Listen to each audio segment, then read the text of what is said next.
Alright,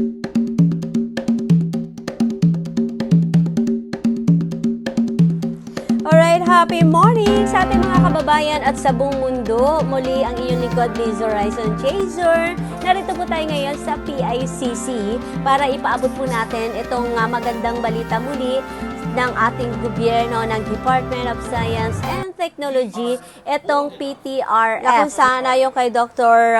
Julius Lianyo ng PTR Director ay ipaalala ito sa ating mga ahensya ng gobyerno, itong Proclamation No. 313 Series of 2012 na may commitment sila na mai-promote itong natural textiles at yung advancing local industries and creating livelihood opportunities. Para nga naman ay tuloy-tuloy yung paglago itong dekalidad na textiles dito sa ating bansa.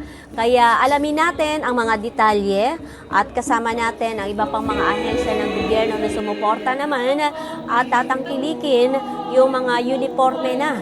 Kaya kada taon ay magkakaroon din na isang ahensya ng gobyerno na dapat ay sumunod na dito sa ginawang batas para sa ating textile dito sa ating bansa, sa Republic Act 9242 na i-encourage na nga itong mga incorporation ng PTF into the uniforms ng ating mga public officials, mga empleyado, at yung iba pang mga ahensya ng ating gobyerno. Na kung maaari din sana, pati mga itong ating mga private sector, meron na nga daw nag-adapt. Yan ang isa sa ating itinanong sa ating director na si Director Julius Liano.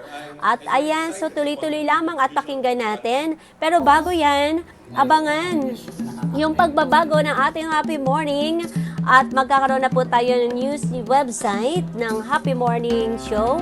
At syempre, tuloy-tuloy pa rin po yung ating mga social media accounts sa Facebook, sa YouTube. Kaya mag-like lamang kayo at mag-subscribe para maka-update po tayo dito sa mga makabuluhan at makatutuhan ng mga balita na makakatulong sa ating pang-araw-araw ng ating pamumuhay at makakatulong din po tayo sa pagbibigay ng mga tamang direksyon ng pagdinegosyo. Kaya lumapit lamang po kayo at sumulat lamang, mag-email sa mizhorizonchaser@gmail.com para sa gustong tulungan na magkaroon ng tamang negosyo sa tulong ng ating ahensya ng ating mga gobyerno. Lingid sa ating mga kaalaman, sa ating mga kababayan na kung saan nais na ipaabot talaga ng PTF kung gaano na nga kalawak itong natural fibers na makikita na dito sa ating bansa. Yung mula sa pineapple leaves to abaca, banana, bamboo, and Philippine silk, at yung mga materyales na mga ginagamit ay yung na rich ito sa biodiversity. Isa pa sa pinapakita ng PTF yung kanilang mga raw materials na commitment din ito na dapat i-process at magkaroon ng sustainable para dito sa ating bansa at tuloy-tuloy yung paglago nga nitong tinatawag natin na tropical fabrics. Kaya akma-akma talaga itong kanilang tema ng spinning innovations. Itong taon ng selebrasyon nila at talagang malaki ang kanilang commitment at dapat magkaroon ito ng impact na solution yung mga bagay na kaliitan para dito sa textile natin at mapalago ng husto. Ayan, so kaya matagumpay talaga ang PTRF dahil marami silang mga strategy.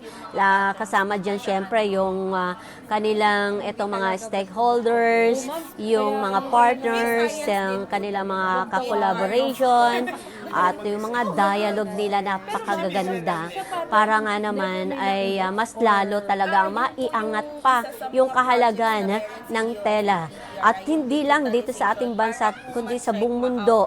At talagang maipagmamalaki natin dahil globally competitive textile ang ating tela. Kaya sa 2024 itong PTF month ay talagang mai-feature na ito sa lahat at dapat lamang na sumuporta din ng ating mga kababayan. Alright, so bagaman hindi natin natapos ang buong National Textile Convention yung araw na yan sa gabi at meron nga silang mga fashion show, talaga ang gaganda ng mga outfit. Pero actual po natin nakita yan at makikita natin yung tela talagang quality. Yung mga uniforms, mga office attire, school uniforms, at yung tech wear, gala outfits at barongs, nandiyan yung medical apparel, and personal protective equipment. Institutional awards will also be presented ng gabi na yan. At yung mga partners nila, yung mga stakeholders, ayan. So, talaga namang buhay na buhay itong National Textile Convention. At nakakapanayam din natin yan, na interview pala natin, nagkaroon kami ng pagkakataon mga media para magtanong yung ating mga directors. At ayan, so tuloy-tuloy lamang sa panunood dito sa Happy Morning Show at pakinggan yung mga nalakap natin na mga impormasyon dito sa naganap na innovation ng textile. Ang gaganda. At nariyan din po iba pang mga ahensya ng ating gobyerno. Okay, so tuloy-tuloy lamang sa pakikinig. Happy morning! Carpets, geotextiles, among many others. But what actually makes the textile Imperial Manila, but for the country that that is actually enshrined in our very name? So it's not a Manila Textile Research. It's innovation, science, and technology as the driving force of these innovation ecosystems. We are bold enough to have already targeted a regional clothing and textile research and innovation agenda. Regional. It means that the context of each region is actually more specific to their own domains. We have targeted one regional clothing and textile research and innovation agenda, one per region, by 2024. We have also targeted one regional development council resolution to adopt this clothing and textile research agenda and innovation agenda by 2025. We have targeted 2 large-scale textile companies to be engaged in 2024. One textile activity, at least one textile activity per province by 2025. One SUC engaged per province by 2026. One textile firm engaged or developed by 2024. And one textile innovation center per region by 2028. Quite a tall order, a self-imposed one. But I think these are just an expression of operation. But what we actually want to happen is that jobs are created, that there's value addition, and more importantly, there's an overall improvement in the vitality of the overall economic activities in the region. Now, how do we do that exactly? Napakarami pong pwedeng gawin. But we start with what technologies we already have. We have the natural textiles technologies, bamboo textiles PH, natural dyes, and Philippine silk. The conversion simply, as I said in the textile continuum, into yarns is already very transformative. The raw fibers being converted into yarns is one of those defining points upon which local and regional innovation could actually start. Our natural textile fiber innovations hub have been solely and purely dependent on grants from the Department of Science and Technology's Grants in Aid program. But fortunately, we already have located one in Apayao and so many more that will follow. Bamboo Textiles PH as well has been hugely dependent on GIA funds from the DOST, but we have already started to locate one in Nagilian, La Union, and I'm very happy to welcome our partner farmers from Timpuyog, Daguiti, Manalo, Tigasilagan who have joined us here today. Gusto Ginapo. The third one in Marulundon, Cavite. The fourth one just last Friday in Lagangilang, Abra. And hopefully the fifth in Pangasinan. You have to all bring them all again to Manila to make them into yarns. No, because the regional yarn production and innovation, we have already established one in Iloilo, the second one in Ilagan, Isabela, and the third of my presentation. The output here are ready to weave yarns because at the end of the day, we have weavers on the ground. Why do the yarns have to come to Manila, all the way to Manila, do it on the ground? And all of this have implications not just to trade and mobility, but also to sustainability. We also have SEDA Pilipinas, another platform. This has its own program and project, but then this is also one of those that are most heavy as far as engagements of communities are concerned. We have located different hubs. The Silk Innovation Hub in Kalinga is already operational. The Silk Innovation Hub in Negros will be inaugurated towards the end of February. And the Silk Research and Innovation Center, the only innovation center of PTRI outside of its Bicutan campus, is already operational and working in our technology center in Misamis Oriental. Now, silk cocoon production have technically surged with all of these infused resources. That's why we are happy and glad and energized further to push it. Regional handloom weaving innovation centers must be defined differently. They are not production centers. The DOST and the Philippine Textile Research Institute espouses not just production, but innovation. What do we have? What new things can we offer? We have located the different handloom weaving innovation centers in the past, and we are already also locating, in a while I'll reveal, other handloom weaving innovation centers for this year. The different natural dye hubs provide color to these yarns. We also make it locally available and locally accessible. This is the location of the different dyes hub from Ilocos Norte all the way to Lake Cebu in South Cotabato. The color palette of natural dyes already spans the entire spectrum of primary, secondary, and earth tones, making it already very much useful for the creative industry. We have done it before on natural dyes and pineapple fabrics, on hablon, also using it for uniforms, natural dyes for artists, and also for textile conservation. Now, the Frontier program was fortunately funded under the General Appropriations Act for 2024 in its maiden year of operation. And we're very lucky and happy and pleased to reveal to you that in 2024, we are launching the Natural Textile Fiber Innovation Hub, one in Catanduanes, one in Leyte, and one in Negros Occidental.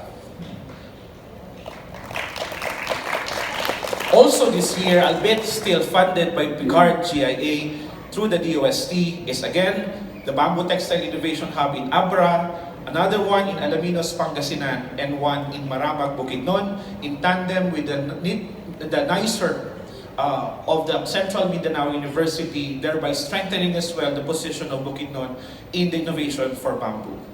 In 2024, we are also launching the Regional Handloom Weaving Innovation Centers in 6 more locations across the Philippines. One in Vintar, Ilocos Norte, Mangatarem, Pangasinan, Paracelis Mountain Province, one in Signal Village in Taguig City, one in Maragondon, Cavite, one in Pandan, Catanduanes, and San Remigio, Antique. In 2024, hopefully before the middle of the year, we will be launching another DOST-funded Regional Yarn and Innovation Center in Cabacan, Cotabato, the third in the Philippines and the first in Mindanao. In 2024, we are also launching the Natural Dyes Hub in Camarines Norte, Talisay, Negros Occidental, and another one in Maragondon, Cavite. So ladies and gentlemen, Frontier is a rallying point, not just for all these hubs to take fruition, but for us to come together. When we took on the challenge to actually see it through, sabi nga nila, iisa lang ang Textile Institute at Textile Agency ng Pilipinas. PTRI lang po yun. Kaya nung binigay that very big and gargantuan task to look and do something for the industry, sabi namin, as the song goes, no matter how hopeless, no matter how far, push lang natin to, kaya natin to. And again, If the Department of Science and Technology and PTRI abandons its role to enable and to lead, it would have been better off lost in 2008. But then, the new and young Philippine Textile Research Institute is here, committed to be able to push all of this forward. Frontier is bent to lead,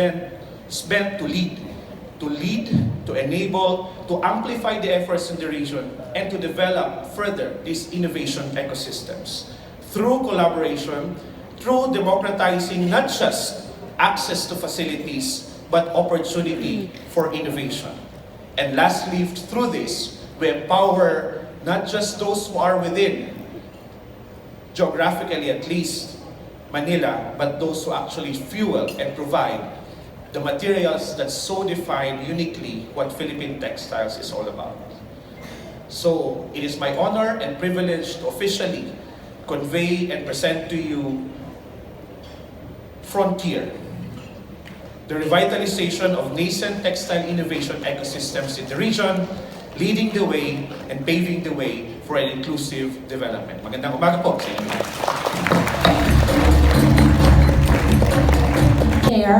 As we embark onto this next chapter in the dynamic tale of the Philippine textile industry. Well, Frontier, as presented by Dr. Liano, it stands as a visionary guide, mapping out a trajectory toward a more inclusive and innovative textile ecosystem. Nabanggit kanina Dr. Liano, Frontier is a rally for all of us to come together.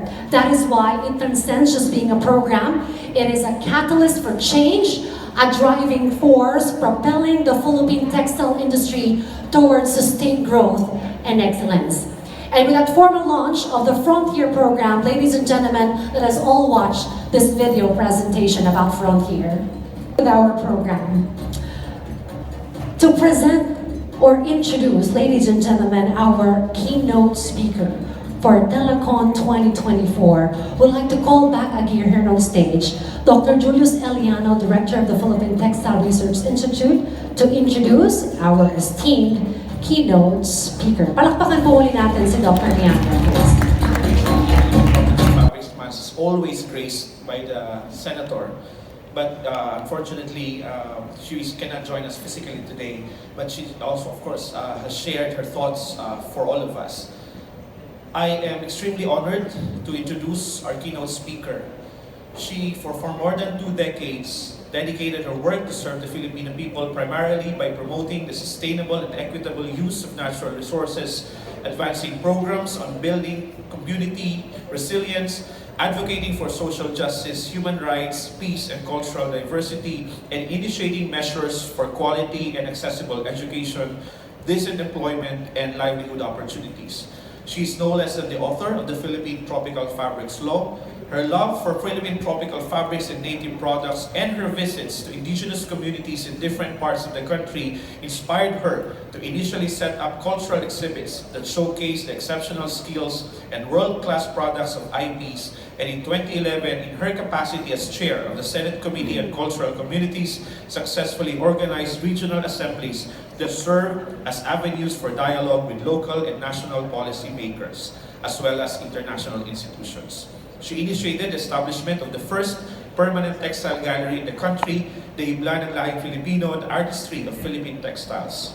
This gallery was later showcased around the different parts of the world through a traveling exhibition, as she envisioned the pursuit of fostering a deeper appreciation of Philippine heritage and promoting greater support for cultural enterprises and creative industries of our indigenous people.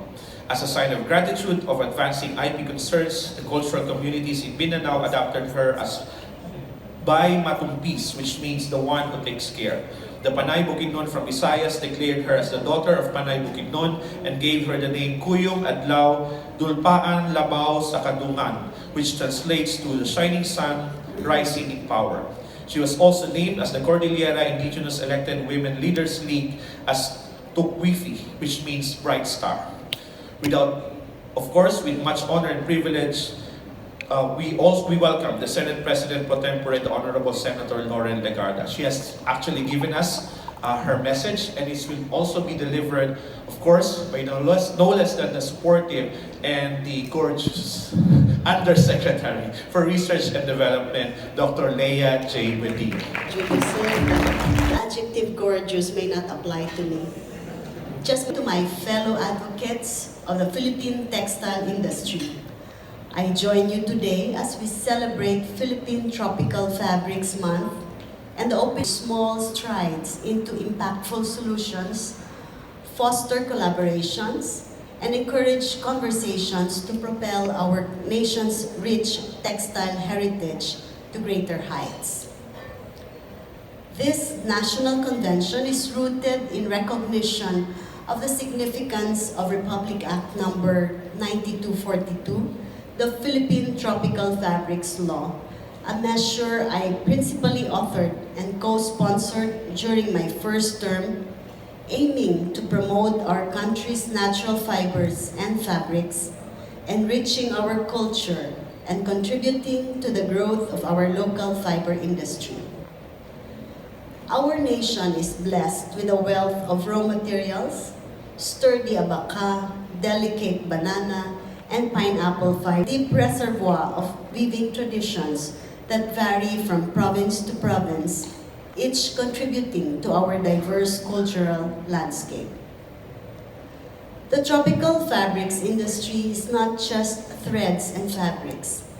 It has great potential, poised to make a significant impact in the local and global market. With the growing global demand for natural, eco-friendly fabrics, our indigenous fibers need to be provided with the necessary support to thrive and excel. The tropical fabrics industry is not just about threads, and therefore I urge our fellow government agencies to follow the lead and implement RA 9242, sustaining the practice in their respective departments.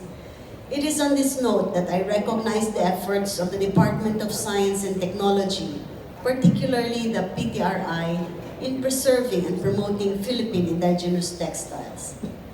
Strengthening the tropical fiber industry aligns with our advocacy for sustainable development, job creation in rural areas, and the preservation of our nation's rich heritage.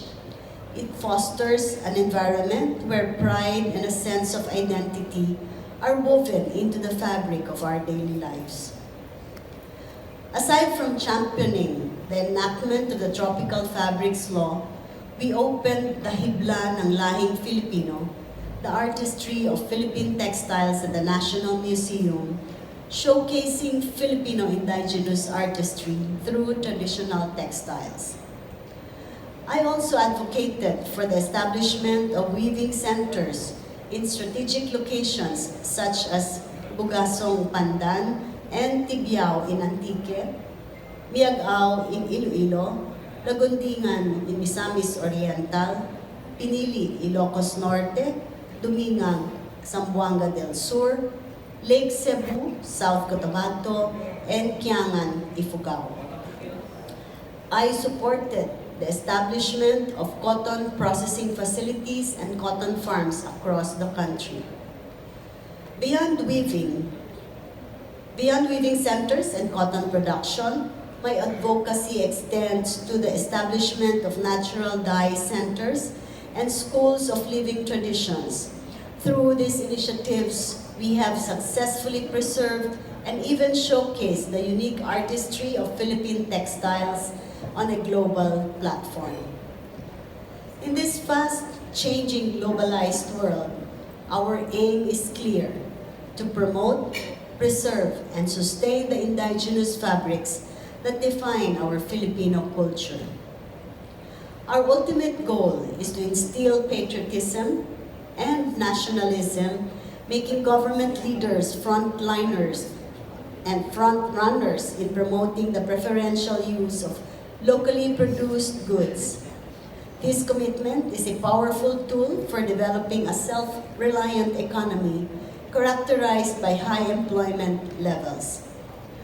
To realize the full potential of our local textile industry, We must establish a reliable supply of materials, embrace modern technology for greater productivity, provide financial assistance, implement skills, training programs, and promote foreign investments and linkages to achieve economies of scale.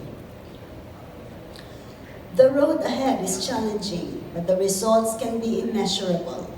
Let us ensure the sustainability of our local textile industry through convergence among government agencies, from the production of raw materials to systematic marketing systems.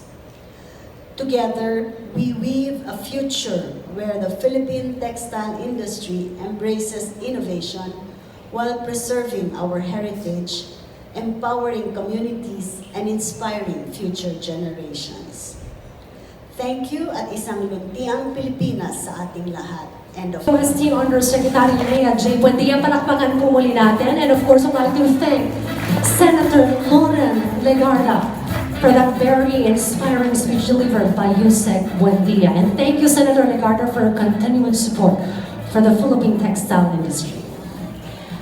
And now, ladies and gentlemen, on to our next segment. We are truly honored to present a mesmerizing performance of an exceptional group of talented individuals. The Mapua Cardinal Singers proudly stand as the official resident choir of the Mapua University. The Mapua Cardinal Singers are devoted to the art of choral performance, guided by the skilled baton of Professor Angelito E. Ayran Jr. Their musical prowess has not only graced numerous choral festivals across the nation, but has also been showcased on the international stage. The choir has actively participated in local and international competitions, earning awards and bringing pride to their alma mater since 2006, and of course, to our country. Just recently, they flew to Singapore to join the 13th International Choral Festival Orientale Concentus 2023, where they garnered 2 gold awards and became a Grand Prix finalist.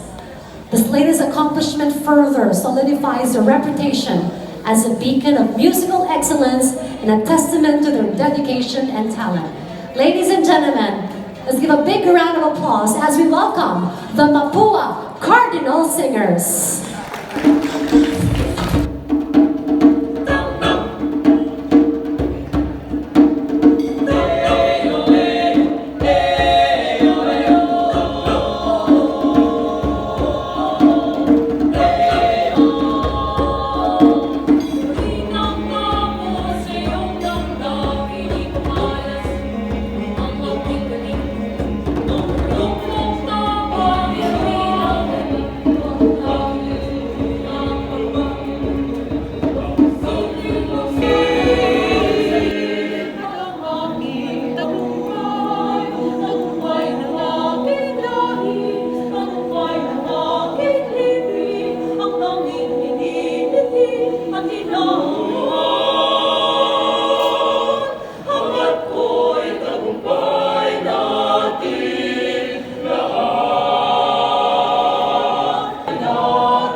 Of your collaborative efforts.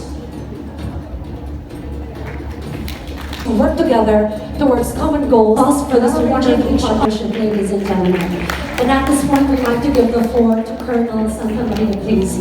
The DOST-PTRI, sir, and our distinguished guests, and especially magandang umaga po sa ating lahat. In behalf of Colonel Santa Maria, I am Major Daryl Flores from the Research and Development Center of the Philippine Army.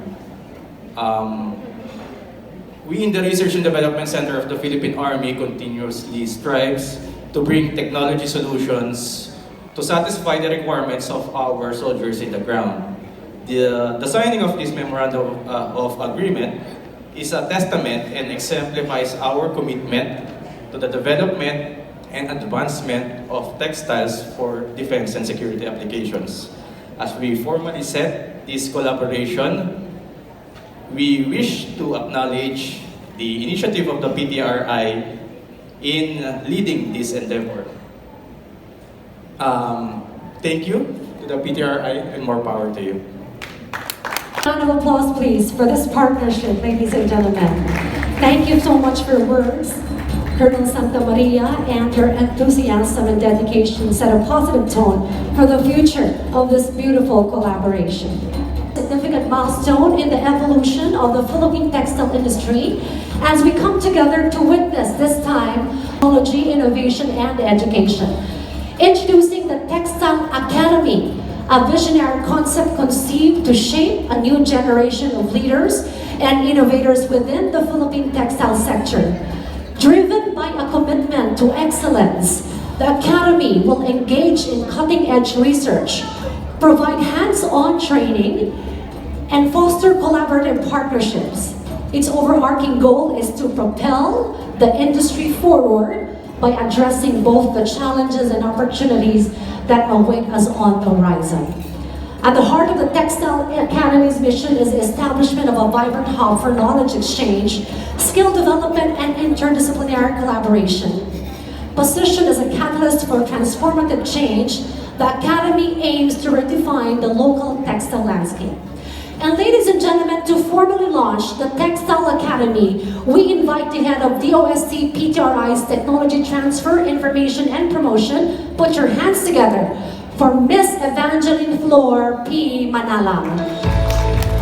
Is the Philippines ranking in the Global Innovation Index in 2023 out of the 132 world economies.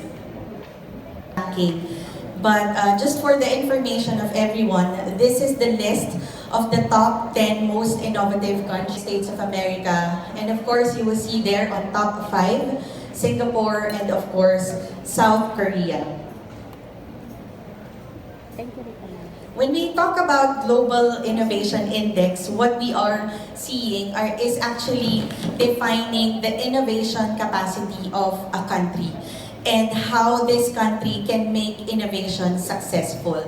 So while I said earlier that there is an improvement from the 2022 Global Innovation Index ranking, there is much to be improved when it comes to the Philippines innovation ecosystem.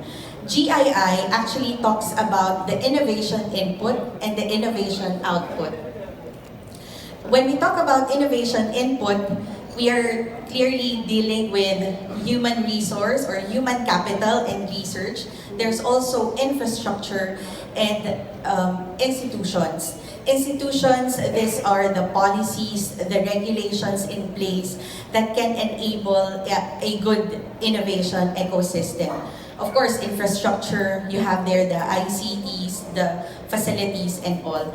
But human capital actually refers to the education, to R&D. So much has to be improved in this aspect of our innovation ecosystem. As you can see, our ranking in human capital and research is 88. In infrastructure, it's actually 86th. And institutions, 79th. Again, the total number of world economies there is 132. So clearly, mababa po tayo. So a lot of things should be done when it comes to human capital development. And just to give you a more detail, in the country, we have 174 full-time researchers per million population. While in Singapore, again, they rank number 5 as the top most innovative country. They have 7,500 researchers, scientists, engineers that are full-time per million capital. And this is why the Philippines, so through the Philippine Development Plan 2023 to 2028, actually provides for strategies and framework on how to address this human capital or human development activities.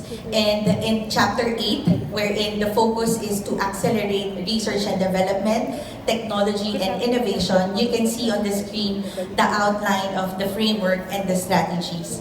I will not be discussing it in details, but basically what you can see is to science, technology, and innovation. And he said there that we have to develop the culture of innovation and also the culture of entrepreneurship. in one of the strategy to develop the human resource in the country, specifically towards top finalist is here. Kim, please stand up. She is from the College of St. Louis, so she's one of the top finalists, top 12 finalists that participated in this streetwear competition. It's not just about fashion, it's also about science. Can you move on the center, please? All right. Ladies and gentlemen, this document represents the shared commitment of the DOST-PTRI and De La Salle College of St. Benilde to collaborate on educational initiatives and research endeavors with the aim of advancing scholarship and enriching the academic experience for students and faculty alike. The College of St. Benilde is excited to partner with the Department of Science and Technology as we launch the first bachelor's degree in textile design in the country. We saw the plans of DOST-PTRI and we're excited to contribute to its vision for the country. With the new program, Benilde, together with DOST-PTRI, aims to jumpstart R&D activities that will benefit the Philippine textile industry. This is in line with the college's thrust to offer innovative programs that addresses specific needs of the industry. The program also supports the recently passed Creative Industries Law that aims to help local artists and craftsmen, as well as artisans. We're all excited about the possibilities that the MOA has outlined, such as technology training and transfer, as well as the possible support in the development of our Benilde's soon-to-be open materials and resource library. Our heartfelt gratitude, sir, for DOST-PTRI for deciding to partner with us. We look forward to working with your teams, Animo Benilde and Animo La Salle.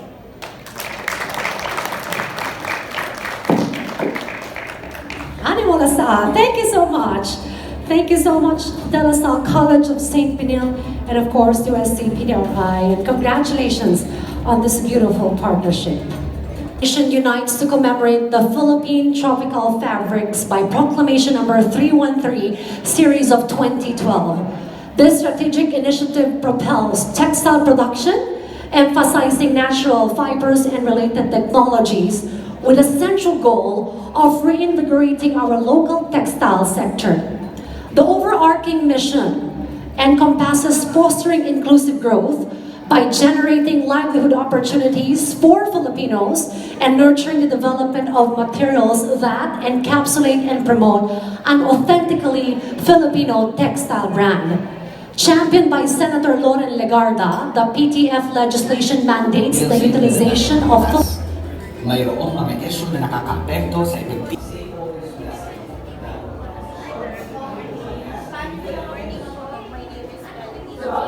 In celebration po of our PTF, po kasama ko.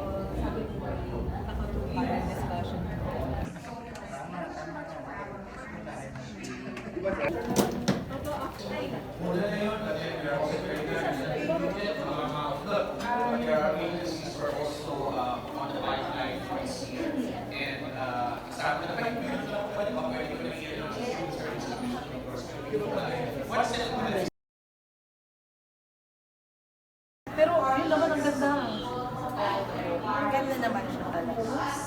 Lalo ng ICYT yarns or yung sa opisina po namin. Pure cotton po ito. Cotton, okay. Yes po. Spin Kasi and malambot, twisted ano? po. Opo, spin and twisted po siya sa opisina ng PTRI. And also, ito naman po is made of cotton and bamboo. Kaya mapapansin nyo parang may mga fibers po siya na... Ilan percent yung bamboo? 70-30 po. 70% cotton, 30% po na bamboo fibers. And also, yung kagandahan sa kanya, naturally dyed po siya. Yung ginamit po na dye stuff is mahogany marks. Kaya siya brown. Hindi siya pala naka-dye. Naturally color niya. Hindi po. Dyed po siya ng natural na pangkulay. Hindi siya yung mga... Yung mga other example po ng natural dyes na dito, yung sa buko, Beyond that one. sa indigo, Ginawa lang niya kaya on-site. mga chocolate. Ang galing. Yung pagkakabibi trinity na. Di ba puno? 800 threads? Ang galing. Yes po, nagpo-provide po kami ng services like basic and advanced handloom weaving. Pag basic po, usually yung parang plain weaves lang po siya. And then kapag advanced, ganito po. Yes po, tinuturuan namin silang magbasa ng patterns and also paano i-execute yung mga patterns dito sa handloom weaving machines po. Hindi talaga basta-basta din. Oh, ma'am, kaya ano ka na May science din po talaga. Huwag tawaran, In no? arts po. Ang galing. Pero ma'am, Isipin mo na lang, sa pattern, never may naulit? Or... Yun po yung isa sa mga projects na meron si DOST-PTRI, yung digitalization, para po ma-check, ma-counter-check kung kanino po ba talaga yung mga design. Para maka-copyright. Yes, parang copyright. Opo. Correct. Sir. Parang tinaturn nila into digital yung design po na yun or yung weave patterns, and then parang for our lang po data na itong design na to ay sa PTRI, itong design na to ay sa ibang Pag ako region. nalito na ako niyan. Isang sinulid lang mo. Hirap na hirap. 800 pa. 800. Galing. Thank you so Hats much off. po. Congrats. Sana all. Thank you po. Buyers lang muna tayo sa Ang galing. Pero mga gaano katagal matapos yung isang, anong ba tawag dyan? Isang Isang ganyan. Rollo or isang fabric po. Opo. Depende po siya ma'am sa weaver actually. Meron tayong mga super skilled weavers na talagang they can create 4 meters or more per day po. Ito nasa yun Minsan na. mas malalapad pa dito. Kunwari mga ganyan, like blanket types or yung mga shawl types yun. Mas magagaling din So, po eto ang mga din- local living communities natin when it comes to dyan. Kasi yan po yung livelihood nila. So ito talagang set up na to. Yes po. This machine po is what we call the HL Mac version 4. And yung design po is from the DOST-PTRI. And may mga binago lang po siya, like in-upgrade po yung mga features. For example, ito po, sliding beater.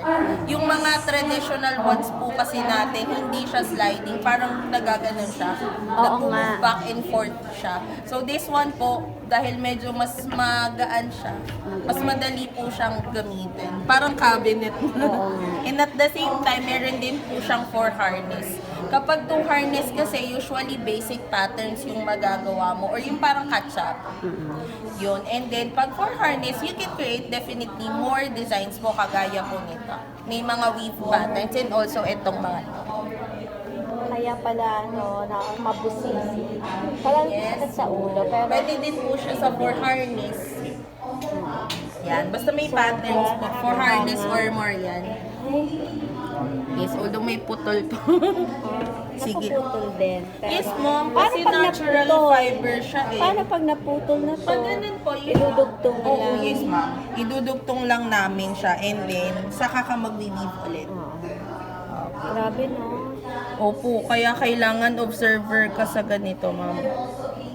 So, matalas din yung mata mo. Saka makikita mo siya ma'am pag merong pattern na parang mali na. Paano pag maraming colors sa combination? So, ilang ganyan din ang hawak mo? Depende ma'am kung ilang kulay like dito sa ito. Pwede ma'am, kahit ilan po. Mas nakakalito yun, ano? Opo, kasi minsan may mga Ganda. count. Kunwari, isang parang mga 5 inches, isang kulay. Kaya po nag-checkered, makakakita po kayo. Napakahalaga pala nito. Ngayon ko na-appreciate. Yes ma'am, may science po dyan. May calculations, meron din po bukod sa art and sa culture side niya po, may science din definitely. Kaya kung mas maraming combination, mas mahirap. Kasi, Kasi, dinidetalye kailangan. talaga. Ay, grabe. Ngayon ko siya na-appreciate. Yes, kaya Thank you, medyo naintindihan. pricey as well. And deserve po ng mga local knitting communities natin mas higher yung benta nila kasi yung pagod at yung artistic side nila yung nilalagay nila as well as yung Kailangan talaga passion. yes po. Tulad Kasi mo. pag walang pasensya pati dito, nako, pag may isang naputol, wala na, ayaw na niya. Yun. Thank you. You're welcome, ma'am. Ma'am, thank you for coming po. Are you part of that? Gawa ng PTF, then abaka, banana, and silk. So, pineapple po is continuously po napuproduce ang aming mga producers. Actually, nung pong naging batas po yung RE 9242, we are continuously promoting po ang extraction of pineapple fiber. Whereas in case of abaka naman po ay commercially available po ang abaka, sasabihin na lang po siguro ng PTRI kung anong klaseng abaka ang kailangan because napakarami pong grade ng abaka, napakaraming variety. Hindi po namin masabi na lahat siya ay pwede sa textile. So with your collaboration with PTRI, maybe they will identify what variety and what grade you will use for abaka. For banana po, unfortunately, we don't have still the commercial available for banana, but they are some who are producing banana upon order.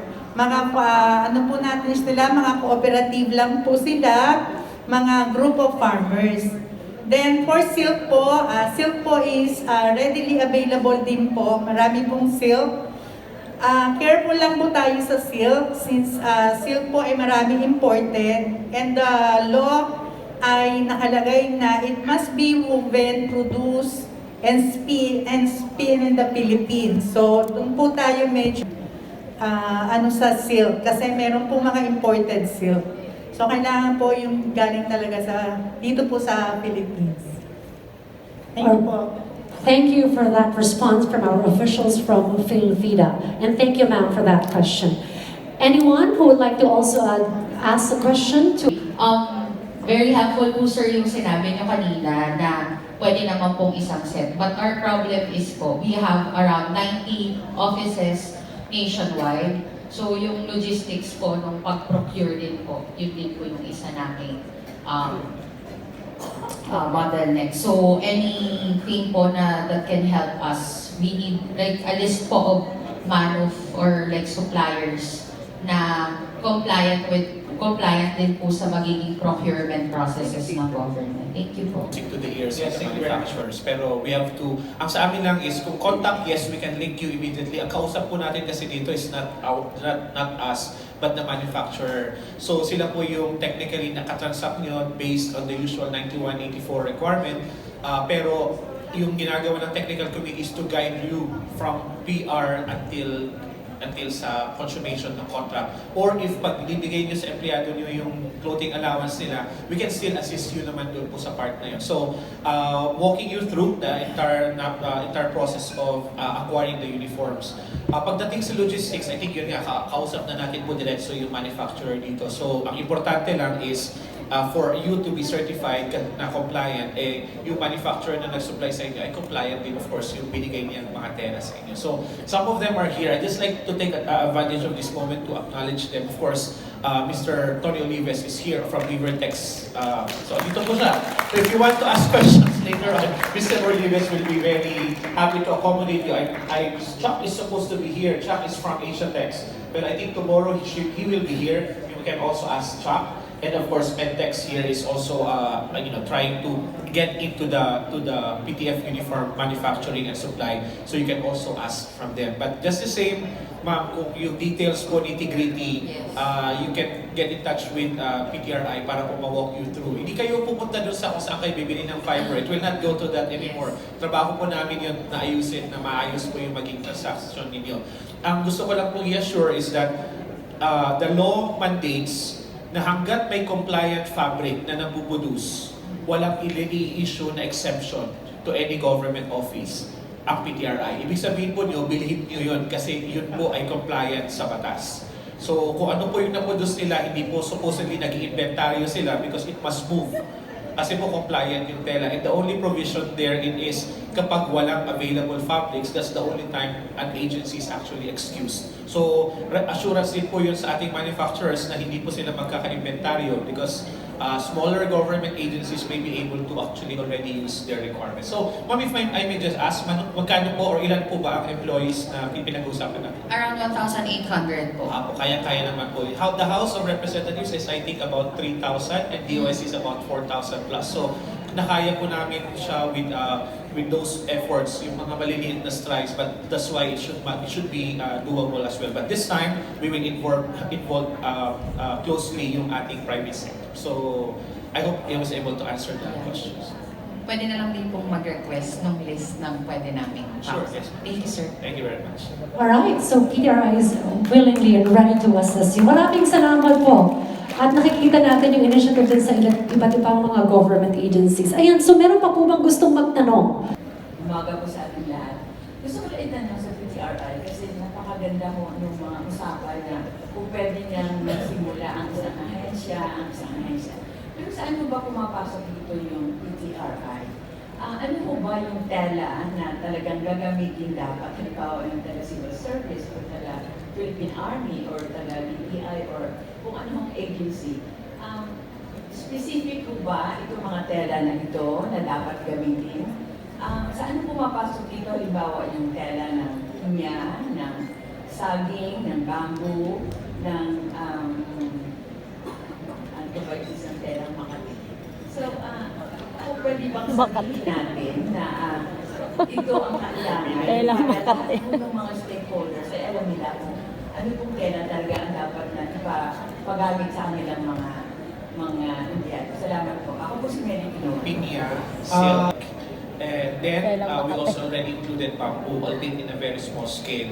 Yung tanong ma'am kung paano ko nalalaman kung sinong gagamit ng pinya o baka nasa discretion po yun ng agency. Kasi sa PTRI na po, yung tanong nyo naman, anong role natin is to provide them the menu. Ito yung itsura ng mga tela, ito yung look ng mga tela.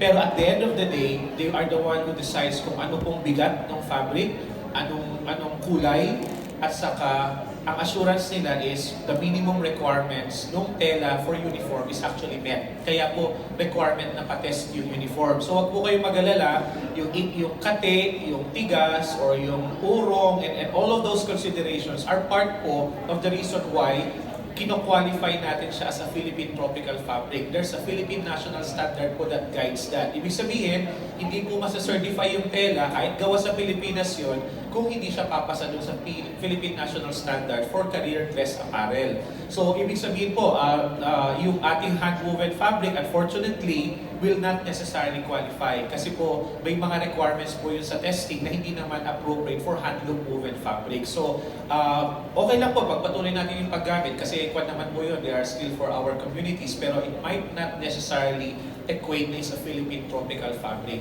Yung tanong niyo po, yung paano yung pamimili, ay ano pang ibang role aside from testing, we continuously provide them po, we guide them technically ma'am. So pag sinabi natin 120 GSM, ano ba itsura ng 120 GSM na tela? Ano ba itsura ng 250 GSM? So these are very technical terms na kailangan natin i-cascade din sa ating mga government agencies kasi baka akala nila pang-barong yung nabili nila, pang-jacket pala yun. So mahirap naman po yun, or bumili sila ng pampantalon, yung pala pang-barong.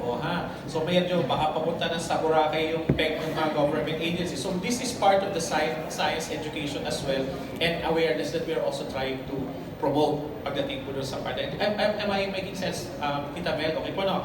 And lastly, mahirap naman po na per government agency, iba-ibang construction. So yun po yung mga inaayos naman namin ngayon with our manufacturers. Baka po mag-agree muna tayo anong construction ng pantaas, anong construction ng pambaba. Para po kahit dalawang sets lang po muna for the career dress apparel, mag-iba-iba na lang tayo sa design, sa kulay, sa embellishment, etc. etc.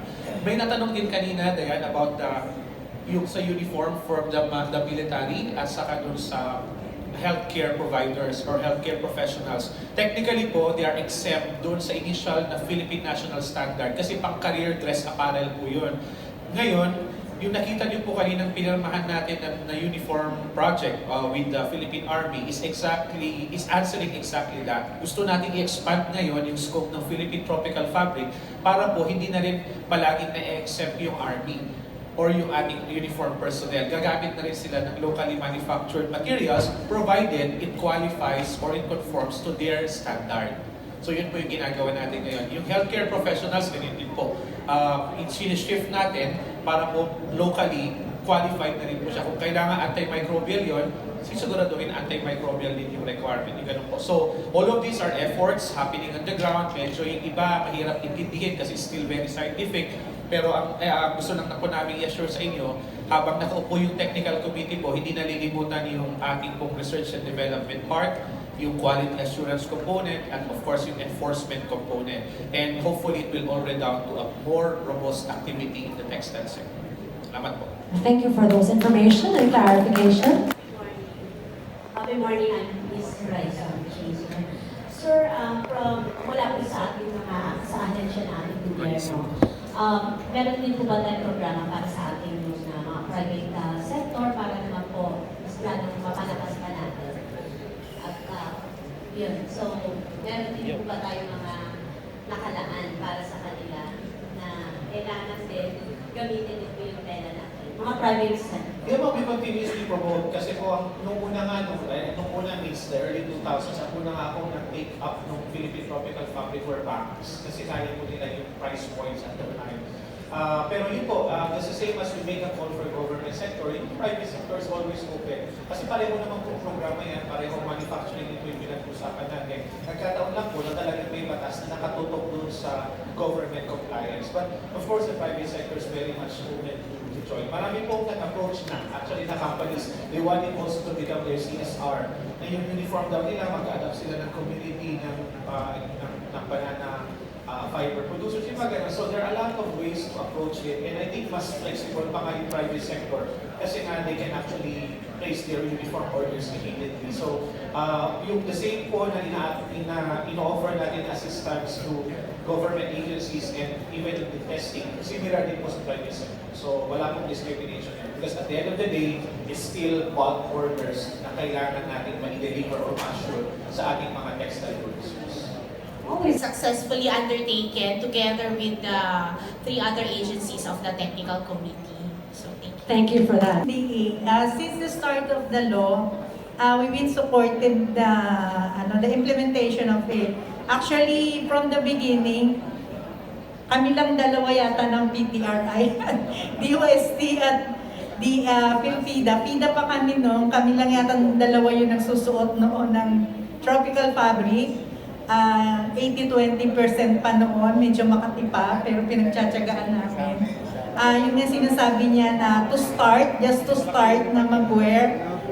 Ngayon, 4 na kami. 4 na kami ngayon na magkukomit na mag-start mag-wear. So, we're just hoping na this time, mag-take off na to. It will help a lot for the farmers. Especially those who we supported na ngayon na nag-slow down yung isa nilang buyer.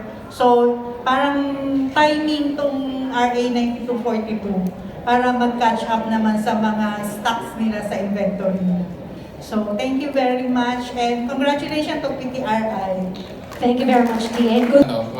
Processor, para masigurado natin, kasi ang requirement is locally produced yung fiber, di ba? So, si Pilpida, meron kaming mekanismo na lahat ng fiber from one province to another, laging mayroong permit to transport fibers yan. Kaya po kung mayroon kayong binibili na wala pong inisyo na ganyan si Pilpida, malamang po hindi po yan locally produced. So, kami kasi natin-trace namin kung saan galing yung fiber. Okay, so for DTI po, again, we reiterate our support for the implementation of the PTF law. No? Sa DTI po, again, our contribution is on industry planning, innovation, and of course, compliance then from our part. So we also want to do our part so that we in the DTI, including our regional offices, can be able to promote and kumbaga walk the talk in terms of promoting the PTF law. Thank you very much. All right, let's give a big round of applause again to these officials from different agencies. And with that, we will be giving token of Two of the appreciation major activities for to the entire year. And marami pa pong nakasingit doon kasi sabi ko parang kulang-kulang naman yung buwan. May mga buwan na walang ginagawa. So hindi pwedeng walang ginagawa, di ba? Ang our marching order nga sa atin ngayon ay bawal ang tamad sa gobyerno. So we must all be working for our day's work. There's day's wage pala. Let me just take this opportunity to acknowledge the presence of our beloved Undersecretary for Regional Operations, Engineer Sancho Maborang. Sir, thank you very much. Ms. Kanina po. And this is just the first half of today's, and we have this afternoon, of course. I just want to highlight our beside you or maybe in the other table. So this is a cross-section of government agencies, of our private manufacturers. Mayroon din pong mga uniform manufacturers po na within our midst. So take advantage of the opportunity to go around. That's why we're keeping it a little relaxed and laid back para po makapag-move around po kayo with everybody. Because technically, as I said at the start of the program, this is a family gathering. We cannot be kept in this table, in this hall this long if we don't share the same visions. So magandang umaga po ulit sa inyong lahat at napaka-sarap po ng pakiramdam ng Philippine Textile Research Institute to be hosting this family reunion with all of you. Magandang umaga po ulit.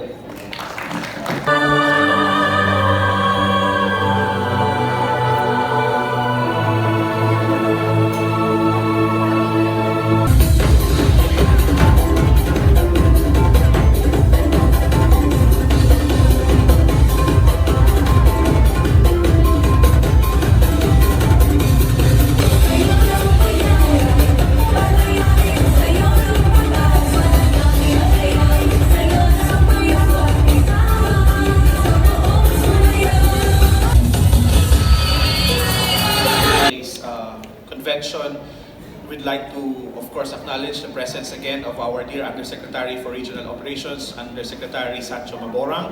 Good afternoon, sir. We also have the Director of our Internal Audit Service, Director Maria Teresa de Guzman. And of course, we have here Mayor Jimmy Gamason from Quezon, Isabela, who we will be hearing from in a while. Two of the big ticket projects and programs that we have, one is Frontier, and the other one is the Textile Academy. Isa na lang po yung hindi na-present, and that is Creatives. Creatives is actually just a putting together of so many textile initiatives, textile engagement directed towards our vulnerable sectors. And we are talking about women, persons with disability, people deprived of liberty, the youth, urban poor, and so many other disengaged or disenfranchised members in society, tailoring our SNT solutions and textile interventions for them. So before anything else, let me present to you on a video presentation the new program, Creatives.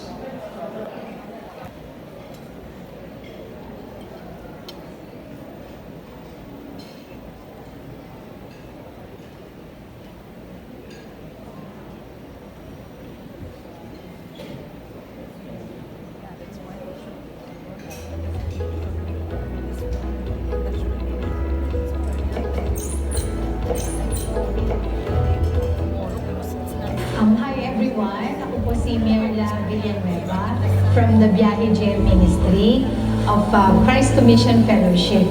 Ang biyahe po, ang ibig sabihin po is binigyang laya ni Jesus. So we're makabuluhan po nito sa amin because it has been our burden na matulungan talaga yung mga PDL natin na pagkalabas nila ng kulungan, meron silang mapupuntahan na trabaho.